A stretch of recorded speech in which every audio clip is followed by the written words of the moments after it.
Hi, this is Jennie Walker and welcome to Closet Conversations.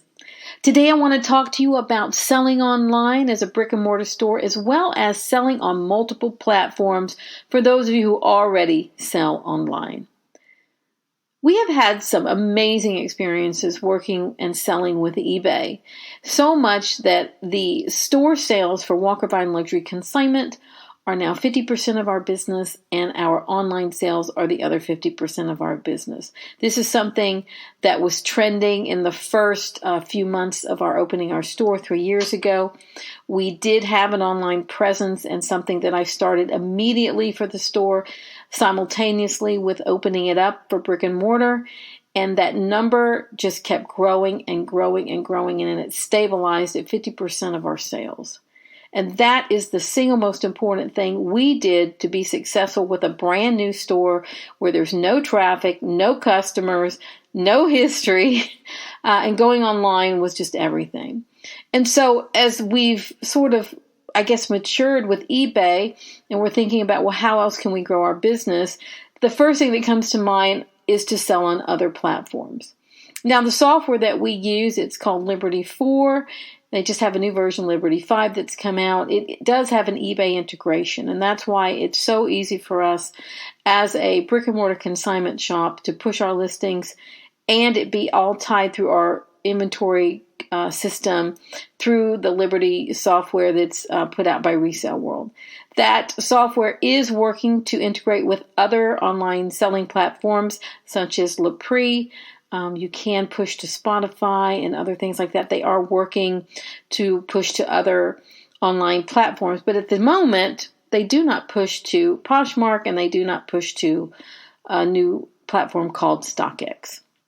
And so when we thought about going to other platforms, we knew it was something that was going to take us a manual effort. It wasn't going to be coordinated with our inventory system, but we did learn how to create a sale in the system for these things that happened outside of eBay and outside of our storefront.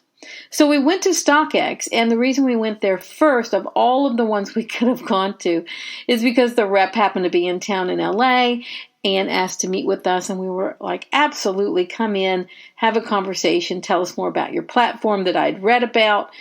And so that happened. So the StockX person came in and told us all about the service.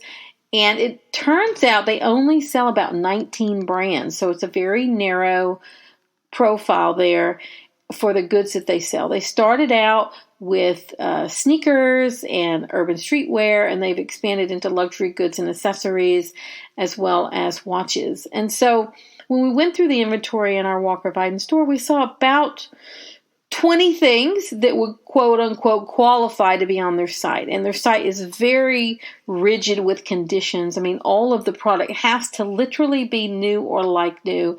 The condition issues have to be A plus. There is no B plus or B minus. And so because of those stringent controls, that really kind of ruled out some products that might otherwise have been able to be put on their site. So we had about 20 things we identified that could be on there. And because of our selling through inventory, by the time everything was set up with this StockX, we didn't have 20 things to list. We had less than that. So we just started listing. And we listed, our very first item was a Louis Vuitton Michael backpack, a damier, I think graphite. It's gray and black. It was literally, I think the person used it once. It had everything, the dust bag, the tags, the receipt, everything for this thing. And it sold within 36 hours of listing it. Not only did it sell within 36 hours, it sold at $400 higher than the highest price we'd been offered on eBay, after it had been in our possession and in our store for about 6 months. And I think that this is just incredible, and it's a huge lesson because the audiences on all of these selling platforms are unique, and they do not cross-pollinate at this time. You might be able to do a Google search and say, I'm looking for a Michael backpack by Louis Vuitton, and you're going to get a lot of different results, but the chances are you're not going to go into each and every one of those silos that have something and look at it. And so people do have their favorite online sites that they go to, that they trust, where they've had a good experience. And that's where they're going. They're not necessarily going to eBay and to StockX and to Poshmark and to Tradesy and to Visteria Collective and so on and so forth, and to ThreadUp. I mean, there's so many places now to sell, but each one is a silo. And it's important to realize that these are very different customers. The person on Grailed is not the person on StockX, which is not the person on eBay, which is not the person on Poshmark. And what's interesting is eBay obviously is global in reach. You can sell all over the world through the global shipping program. And Poshmark, for example, is just in the United States and is primarily women's clothing, shoes, and accessories on there versus men's, where you go to a Grailed or you go to something like StockX, you have a heavier number of men who are on that site looking for products. So we had it sell for $1,800, this backpack.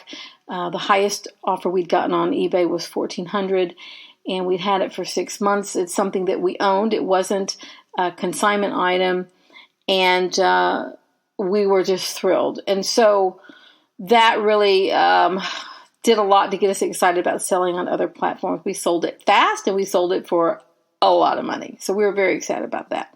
So we posted one of the other items we had posted on StockX sold within just a few days. And it was a Louis Vuitton orange and white resort damier. I don't know what, I'm not even going to pronounce this thing, but it was a special edition. It was in excellent condition. It sold at full price at asking $595. And that sale completed, and we were just thrilled. And this is something that, again, we owned. It had been in our store. We'd put on Poshmark, and just no one had even really looked at it. I think one person looked at it, and that was it, just like kind of no interest. And so we knew it was a great piece, and so it was very new with us. So it was fascinating to see where this thing would sell. And so we were thinking more about being on Poshmark, and so we contracted someone to create the Walker Viden Luxury Consignment Poshmark store, where we have started the process of putting inventory. We have around 250 items on there right now, and they are beginning to sell. It takes a while to get that store going. Well, on this platform, we posted a pair of men's vintage Gucci loafers made of alligator, I believe, alligator or crocodile. I never really know the difference, but either alligator or crocodile or vintage, beautiful with the logo on it. And they had been in our store forever. It seems like they were past their consignment period. They had been, 4 or 6 months in the store, maybe longer. And we'd had people try them on in the store. I had one man that was really torn about buying them. They were $660. They were half price in the store at $330, and he was torn, but he never came back and got them. Online, there was absolutely no interest in this shoe on eBay. Just no one really made us any offers or any comments. So this shoe was the first thing to sell on Poshmark. Now, I just find that extraordinary. Not only did it sell on Poshmark, it sold for $500, this pair of shoes. So it sold for more than what we were asking in our store, and it sold within like a day or two. And in a day or two, we had someone making an offer, and we were able to, settle on that price at $500. And it was mind blowing that here is Poshmark that's so heavily female oriented. And the first thing we sell from the consignment shop is a men's item. Obviously, it's Gucci. Obviously, Gucci's hot right now. But it's the same shoe that's been sitting in our store, in our storefront, gathering dust, sitting on eBay, and suddenly it sells.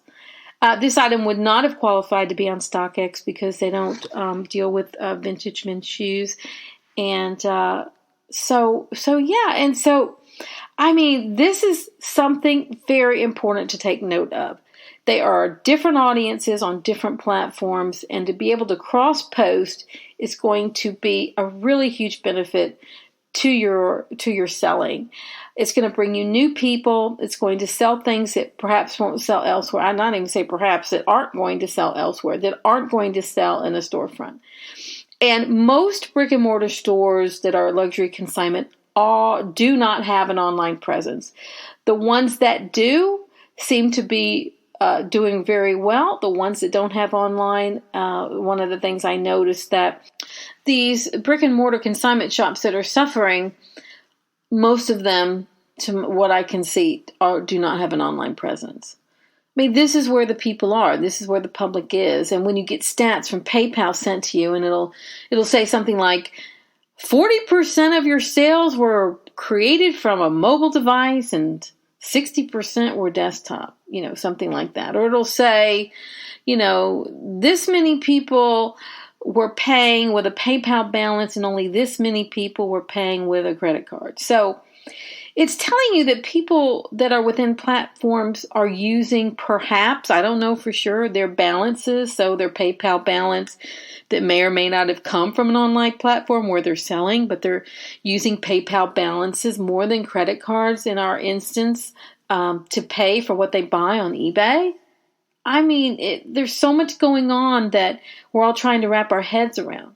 But the one thing that is sure is that you've got to be online and you've got to be on multiple platforms, because we're all looking for ways to increase our revenues, to increase our sell-through rate, to increase our volume, and you want to reach as many people as possible. And technology is changing. There is technology being developed that's in beta testing right now that is going to try to solve this problem where you can push your listings to multiple platforms at once. And so that is on the way. In the meantime, we've got to do it by hand, and it's totally worth it, in my opinion.